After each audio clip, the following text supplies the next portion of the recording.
Nesse vídeo eu te convido para uma pequena montanha-russa de emoções. Primeiro você vai sentir indignação, primeiro você vai ficar pistola e depois você vai fazer aquele que satisfação, Aspira. Que satisfação, Aspira. Vamos lá, a gente vai falar sobre o caso de alunos grevistas, né, da Unicamp, Universidade de Campinas, pública, estadual, que impediram, né, um professor de dar aula. Havia alunos que queriam ter aula, o professor queria trabalhar, queria dar aula, mas outros alunos que não queriam ter aula e queriam impedir que os outros tivessem aula, foram lá, um monte de batuque e tal. Não satisfeito, um aluno ainda foi lá, pegou o apagador e começou a apagar a lousa, e isso teve um desfecho agora que a gente vai acompanhar junto, logo depois que você clicar no sininho para receber as notificações, deixar o seu like, compartilhar esse vídeo, e lembrando que nós estamos agora também com a iniciativa do Clube do Livro. Você que quiser fazer parte desse clube, estamos já com 2 títulos saindo do forno, já quentinhos, e você que quiser receber na sua casa e também nos ajudar a fundar a editora Valete, que, vamos lá, vocês estão me vendo falar sobre isso todo vídeo, a gente está no comecinho, a gente está colocando a pedrinha em cima de pedrinha. Depois que isso se tornar uma grande iniciativa, vocês vão se lembrar que no comecinho eu estava aqui falando, estava te convidando para ser fundador, estava te convidando para fazer parte dessa história. E espero que você se lembre disso, falando, putz, me lembro do começo, ainda bem que eu ajudei e agora se transformou no que se transformou, né? E não com aquele olhar de, putz, deveria ter ajudado, porque olha só a transformação que isso proporcionou, olha só o tamanho que isso tem agora. Se você quiser participar, link na descrição do vídeo. Vamos acompanhar então o vídeo do professor que estava querendo dar aula, tinha alunos querendo assistir a aula, e aí os tais dos alunos grevistas foram lá e invadiram a sala com um batuque, e eu, inclusive, como ex-percussionista, digo que o batuque tá muito mal feito, tá? Nem no tempo 4x4 eles são capazes de seguir, e ainda vai lá e pega o apagador, né?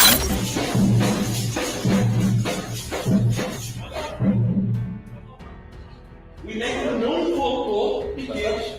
Eles estão fazendo piquetes porque eles estão desrespeitando um cara que está dando uma aula. Não votou piquete. Não seja imperialista. Assim você está sendo. Exatamente. Você está sendo.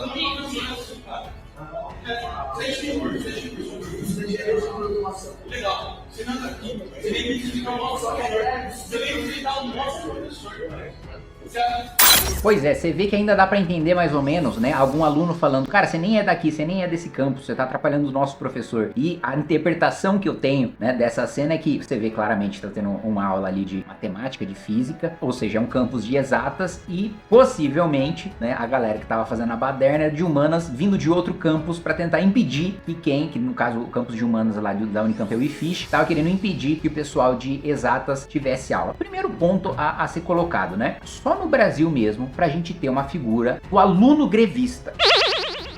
Porque para pra pensar, você paga imposto pra cacete, muito imposto, inclusive o imposto que sustenta a Unicamp é o imposto sobre o consumo, que é o mais pesado de todos, né? O imposto ICMS, e que penaliza principalmente os mais pobres, porque o sistema tributário brasileiro é baseado no consumo, não é nem no patrimônio nem na renda, ou seja, o mais pobre tá lá pagando, esse mais pobre que praticamente não tem nenhuma chance de ingressar na universidade pública, tá? Tem um estudo já que eu cito há muito tempo do Instituto Mercado Popular, que mostra que quem tá ali na base da pirâmide da população tem uma chance de 2% de ingressar numa universidade pública, enquanto quem tá ali no 1% mais rico tem uma chance de 40% de ingressar numa universidade pública. Então, você paga imposto, a sua família paga imposto, é um imposto pesado para você ter acesso à universidade. Tem o mais pobre que tá pagando mais imposto ainda para você tá lá, ele não tem acesso a essa universidade, e aí você vai lá e entra em greve. Cara, para mim isso é matar a aula, né? Para mim isso é não ir pra aula, né? Porque greve de aluno, eu não quero, eu não vou aprender, eu não quero ter aula, eu quero só continuar pagando, tá? Porque o professor vai continuar recebendo, todos os funcionários vão continuar recebendo, a estrutura da universidade precisa continuar pagando a manutenção, e eu não vou ter aula. Tipo, é uma das coisas mais imbecis que você pode fazer na sua vida. Você está se prejudicando, porque é diferente de uma greve de uma empresa que os funcionários se juntam e falam, pô, se eu tiver parado, o patrão vai perder, porque ele não tá produzindo, não vai conseguir pagar fornecedor, tributo, por aí vai. Ou servidores públicos, eu vou parar, se eu paro, a população fica pistola e vai ficar pistola pistola com um administrador, com um gestor, com um político, e não com a nossa classe. Muitas vezes a gente consegue comunicar as demandas da nossa classe, a população até fica do nosso lado. E aí o desgaste vai pro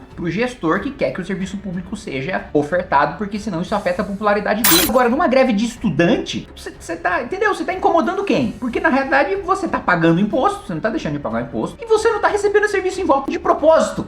É um negócio bizarro. E aí, não satisfeitos em eles não terem aula, porque uma coisa assim, você quer faltar, meu amigo? Falta, e aí, por ser universidade pública, você não faz o que você quiser, você é jubilado, você é mandado embora, porque o dinheiro de imposto é dinheiro de todo mundo, você não vai ficar lá sendo vagabundo com o dinheiro de todo mundo. Se fosse universidade privada, aí o problema é seu, você tá pagando o seu dinheiro, a universidade não vai te expulsar porque você tá pagando e não tá indo, né? Então a universidade é ótimo, né? Agora, na universidade pública, não é só você que tá pagando, todo mundo tá pagando essa conta, principalmente quem é mais pobre. E aí vai lá e ainda quer impedir o outro que quer estudar. Meu amigo, se você quer se lascar, destruir a sua própria vida, perder, né, a oportunidade que você tá tendo de estudar, sendo financiado com dinheiro de imposto na universidade pública, é azar seu. Agora, você quer impedir o outro, ainda você quer atrapalhar o outro, e você quer atrapalhar o professor, que não tem nada a ver com a sua reivindicação, que não tem nenhuma capacidade de te atender, de fazer o que você tá pedindo. Não, ele tá lá exercendo a função dele. E veja só, no caso desse professor, é ainda mais meritório, porque é muito fácil para um professor embarcar numa dessas de greve estudantil, porque aí ele fica sem trabalhar. Esse não só fazia questão de trabalhar, como ainda trabalhava sob a pressão e sob o ataque ilegal, obviamente, desse bando de vagabundo que tava fazendo a greve estudantil. Beleza, ficou indignado? Ficou pistola? Agora vem a boa notícia. A boa notícia é que foi decidido na justiça que esses alunos têm que pagar 20 mil reais de indenização para esse professor que queria dar aula. Cara, pô, finalmente, né? Aleluia, uma decisão boa, justa, pra gente comemorar em relação aos danos. E esse valor, tá? 20 mil, muito provavelmente vai ser corrigido. O fato dele ser corrigido, né? Tem uma notícia boa e tem uma notícia ruim. A notícia boa é que esses 20 mil vão se transformar em mais dinheiro. Você vai ter um cálculo aí da época dos fatos até agora o momento da decisão. A notícia ruim é que sabe por que esse cálculo vai ter que ser feito? Porque a decisão demorou 10 anos pra sair. 10 anos. Quando a gente fala aqui que o judiciário brasileiro é o mais caro do mundo, quando a gente fala dos super salários, das regalias, dos privilégios, quando eu bato toda semana na tecla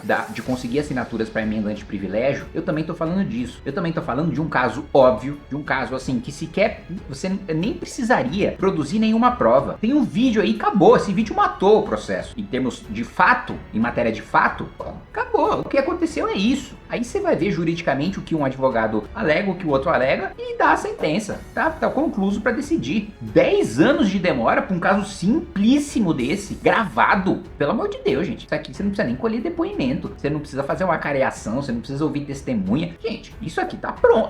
O vídeo tá pronto. O domicílio do cara, todo mundo tem o domicílio do professor, todo mundo tem. Do aluno, ele tá cadastrado na universidade. Entendeu? Não tem nenhuma dificuldade nisso. Aí demorou 10 anos para sair uma decisão para indenizar o professor. Mas como eu disse, a parte boa é que toda a inflação, né, e as outras correções de 10 anos para cá vão ter que ser calculadas ali para esses 20 mil no final se transformarem, quem sabe, às vezes até mais do que o dobro desse valor, né, se a gente pega a inflação acumulada do período, e fazer finalmente um pouco de justiça para um professor. Meus parabéns, tá? Não conheço esse professor, não sei se é de direita, de esquerda, não sei se é petista, se é bolsonarista, independentemente da ideologia dele, ele teve nesse episódio uma postura corretíssima, uma postura louvável, né? Eu tive a oportunidade de estudar no Colégio Técnico da Unicamp, de fazer meu ensino médio lá e de também fazer o curso de processamento de dados. No final só fiquei com o diploma do ensino médio, não fiquei com o do ensino técnico porque eu precisava fazer estágio. Além de passar nas matérias, precisava fazer estágio depois, então fiz o curso inteiro, passei em tudo, mas não fiz o estágio no final. Mas ainda assim, tanto uma experiência no ensino médio como uma experiência no ensino técnico foram excelentes. E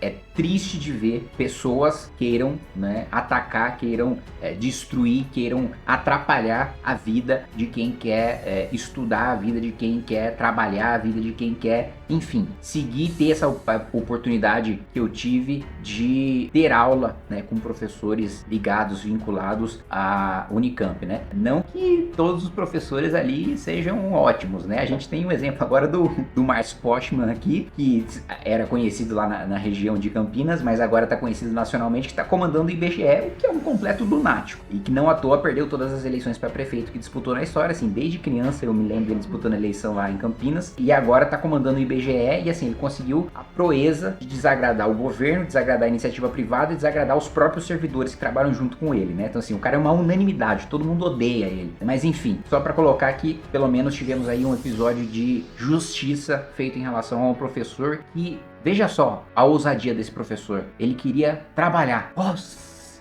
que impressionante, né? Pois é.